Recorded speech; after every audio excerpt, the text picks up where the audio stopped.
Hola, mi nombre es Paula Andrea Colmenares, soy egresada en la Tecnología de Contabilidad y Finanzas del SENA en el año 2019. Actualmente trabajo en el proyecto de investigación CENOVA de costos, el cual se denomina Implementación de los módulos inventario, mano de obra y variables financieras en el software Herramienta de apoyo para el costeo en las empresas manufactureras ACEN. El proyecto actual parte con base del proyecto que se desarrolló el año anterior, es decir, esta es la fase 2 del proyecto del año pasado. Entonces, por eso voy a hablarles un poco del proyecto del año pasado.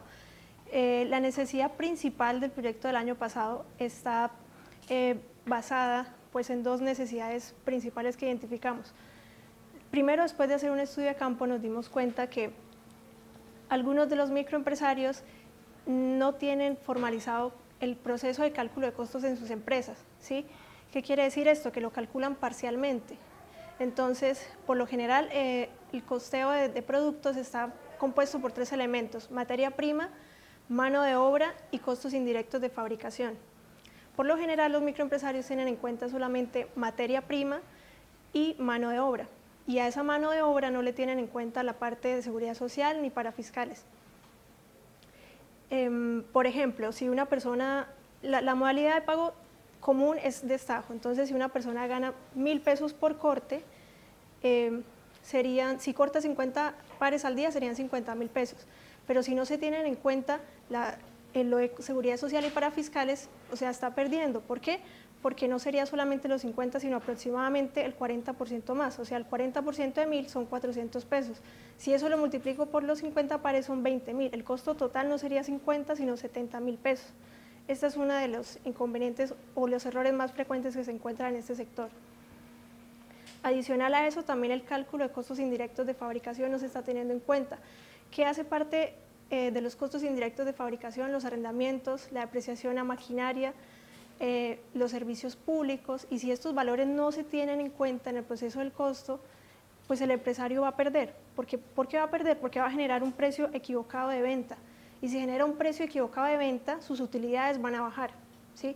Entonces, esta es una de las necesidades principales. La otra necesidad es que no están teniendo en cuenta una herramienta principal para agrupar los costos. Por lo general lo hacen de dos maneras: al ojo, que es lo más común, como se dice coloquialmente, y también en formatos de Excel, ¿sí? O sea, en tenerse en formatos de Excel es muy insegura la información, y está teniendo la información del costo, que es muy importante, ¿no?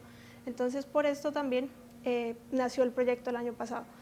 Como entregables tenemos 3 productos del año pasado. Primero, el diseño de una cartilla práctica.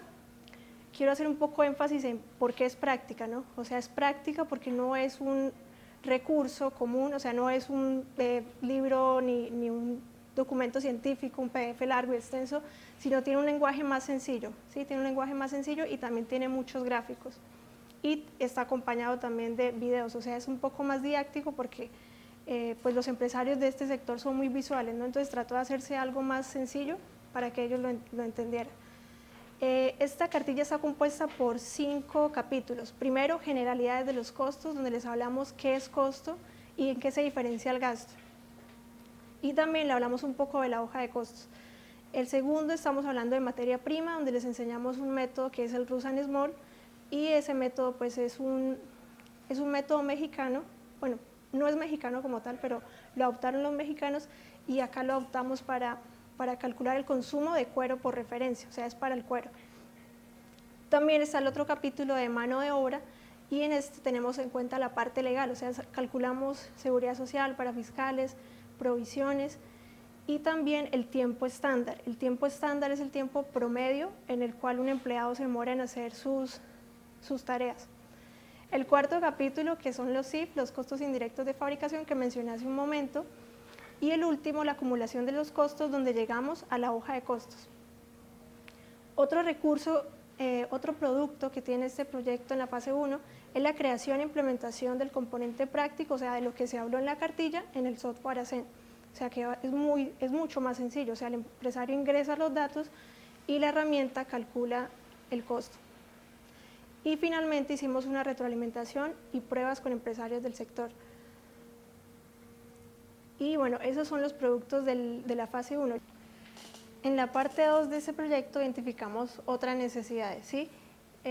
Más que todo en la parte financiera. ¿sí? Los microempresarios quizás muchas veces no hacen lectura a los estados financieros o piensan que es una información muy compleja, ¿no? Pero en la realidad, o sea, se necesita solamente conceptos básicos de matemáticas y sentido común, o sea, no es de expertos pues que tenga que entrar a entender la información financiera. ¿Y por qué es tan importante? Porque prácticamente los estados financieros reflejan la salud económica de la empresa. Es completamente importante que no sea solamente cuestión del contador, que esté a tanto de esto, sino también de los microempresarios. Entonces, en esta fase del proyecto estamos diseñando también una cartilla con recursos didácticos donde trata de la parte financiera y de la parte administrativa. ¿Sí? Administrativa de inventarios, de cómo llevar el CARDES, de cómo diligenciar todo el flujo de bodega de materiales, y también en la parte de talento humano les estamos diciendo por qué es importante y hablamos un poquito también de seguridad y salud en el trabajo. Bueno, para finalizar esta primera parte, estos contenidos son completamente importantes para los microempresarios del sector para que puedan seguir desarrollándose competitivamente en esta área. ¿En qué consiste hacer una buena investigación? Hacer una buena investigación consiste principalmente en buscar diferentes fuentes de información y analizar lo que está buscando. O sea, es un trabajo de mucha paciencia, ya que no todo lo que usted investiga le va a servir. Segundo, aprender a depurar la información, es decir, a sacar lo que usted realmente necesita. Y tercero, pues agrupar lo investigado. ¿Por qué es importante investigar y qué beneficios trae? Investigar es importante para crear un pensamiento crítico y analítico, ¿sí? Y el principal beneficio es que da lugar a un debate argumentativo. ¿Cómo se dio la oportunidad de ser parte del proyecto de investigación? La precursora principal del proyecto fue la instructora Luz Daria Arias del área de gestión contable y financiera, ¿sí? En el año 2018, cuando estábamos viendo costos, hicimos un ejercicio completo en Excel, ¿sí? Pero fue demasiado largo. Entonces, de ahí surgió la idea de pasarlo al semillero de investigación para que hubiera una manera de hacerlo más fácil y más ágil para el empresario, ¿no? De una manera más sistematizada. Pero desde mi experiencia me di cuenta que investigar no es un requisito más, sino por el contrario es un plus que le agrega al desarrollo de su vida profesional. Por eso lo invito a quien se inscriba en el semillero de investigación de mayor interés.